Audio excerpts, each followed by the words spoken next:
कोशिश कर रहे हैं, लेकिन जो भी कश्मकश बनी हुई है, मैं समझती हूँ कि मिल बैठ के संवाद के माध्यम से बची हुई जो मांगे हैं स्टूडेंट्स की, उनको भी मान लेना चाहिए।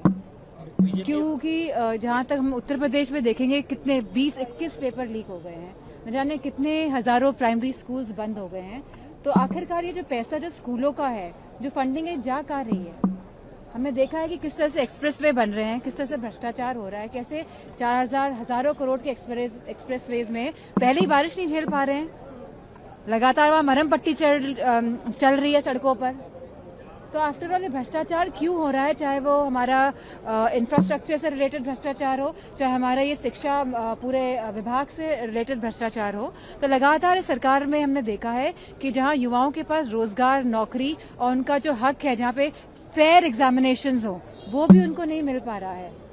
अब संसद में ज्यादा दिन नहीं बचे इस सत्र में, तो गतिरोध कैसे खत्म होगा? गृह मंत्री तो अब सत्र जैसे भी खत्म हो, ये लोगों के बीच में बात पहुंच गई है और बहुत गहरे तौर पे पहुंची है कि जहां इस सरकार ने युवाओं के साथ, हमारे देश के बच्चों के साथ अन्याय किया है। देखिए, सरकार पहले की तरह सबको गुमराह करने की कोशिश कर रही है। अगर होम मिनिस्टर तैयार हैं, जवाब देना चाहते हैं, तो आके सदन में अपना चेहरा दिखाएं, अपनी हाजिरी लगाएं और जवाब दें। वो तो 17-18 दिन से सदन चल रहा है, एक भी दिन नहीं आए हैं। वो आएंगे तो हम सब चुप होके उन्हें सुनेंगे, पर शर्त यह है कि वो आए। तो ये तो शर्त नहीं हो सकती कि पहले हम चुप हों और फिर वो आएंगे। शर्त तो ये है कि आप आइए, आप जवाब दीजिए, आप जिम्मेदारी लीजिए। उसे आपकी शक्ल देखेंगे तो हम बैठ जाएंगे, लेकिन आप आ ही नहीं रहे हैं और मीडिया में बस सरकार अपनी ही बातें बना रही है। उनको ना जवाब देना है, ना उनको जिम्मेदारी लेनी है, ना उन्हें स्टूडेंट्स की चिंता है, और एक फर्जी चिंता उन्हें झारखंड की जो उन्होंने मुद्दा उठाया है, ये भी वो हमेशा से करते आए हैं कि नेहरू के जमाने में ऐसा हुआ था, उस सरकार में ऐसा हुआ है, इस सरकार में ऐसा हुआ है। देश की राजधानी में अगर पैलेट गन्स चली हैं तो ये हमारे लिए सबसे शर्मनाक चीज है। देश की राजधानी में अगर इतना अत्याचार बच्चों पर हुआ है तो बाकी जगहों पे तो हाल और बदतर होना ही है।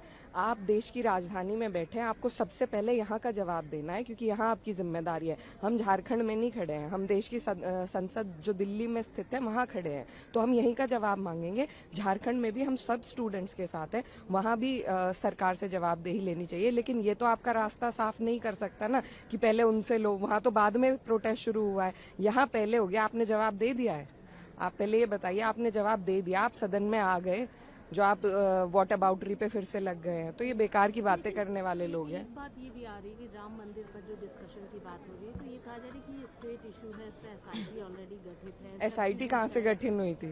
जो तमाम सारे जो यूपी सरकार तमाम जो बिंदुओं को देख रही है इस पूरे मुद्दे पर। देखिए, एसआईटी का गठन तो